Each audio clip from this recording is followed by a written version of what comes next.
Hi everyone, I'm Kevin, and this is HFX by Bike, a channel all about getting around Halifax by bike.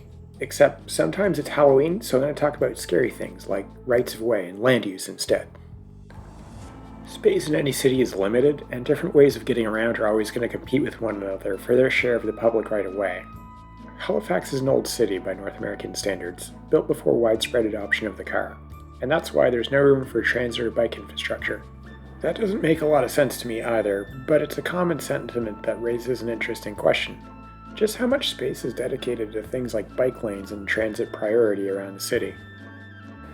To figure that out, I used the Explore HRM online tool to gather surface area data for bike and transit infrastructure projects. I limited myself to the peninsula because that's where the infrastructure is, and that's where space is most limited. I also only counted bike infrastructure that takes up road space, so things like paths through parks and greenway walking paths that would exist even if you couldn't bike on them aren't in the total. In total, there is about 28,000 meters squared of bike infrastructure and 18,000 meters squared of road surface dedicated to transit priority. Those numbers are probably a little hard to translate into your day-to-day life, so I went ahead and measured a few other things around the peninsula to give them some more context. This is the Amera Oval on the Halifax Commons. Including the grass median, it's about 11,000 meters squared in size. Another way of thinking about that is that two ovals would fit all of the peninsula's transit lanes in them with a little bit of space to spare. All of the bike infrastructure would fit almost perfectly into 2.5 ovals. This is the West End Mall. Just the surface parking for this complex, not the mall itself, is just under 62,000 meters squared. You could double the bike infrastructure on the peninsula and it would still fit in the one parking lot, with enough space left over for about half of the Amera Oval. All of the transit lanes could fit in this parking lot almost 3.5 times over. On Kempt Road in the north end, we have what I affectionately call the car dealership district.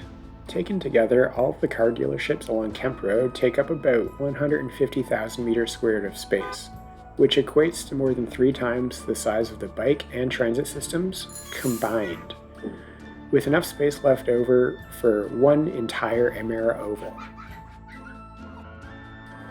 For more apples-to-apples comparison, let's take Roby Street.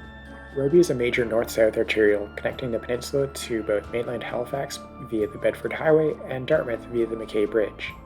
Excluding the transit lanes, Roby Street takes up about 75,000 meters squared. To put it another way, the entire road space dedicated to bikes and transit on the peninsula can fit in just the car lanes for Roby Street with enough space left over to fit, about 3 Scotia Bank centers. And that's just one road versus the combined surface area of the transit and bike networks on the peninsula. The common perception is that things like bike and transit infrastructure would be great, but they just take up too much space. But from a purely quantitative perspective, that couldn't be further from reality. We dedicate so much of our public space to making sure that cars can go anywhere at any time as conveniently as possible, and be stored by the thousands anywhere worth going, that any deviation from that norm seems out of place and disruptive.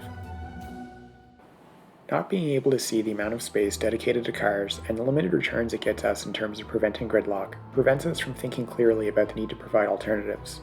We land in a vicious cycle of traffic clogging our streets. The cars then render transit ineffective and cycling unsafe, which pushes more people to drive, which then clogs the streets even more. No city has ever solved traffic by encouraging more people to join traffic.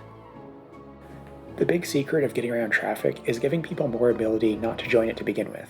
And that means setting aside space for transit to get around quickly and efficiently and bikes to move around safely. If you don't do that, cars will eat your city. That's all the scary stuff I've got for this Halloween. If you like this kind of thing, subscribe to the channel. As always, thanks for watching, and see you next time.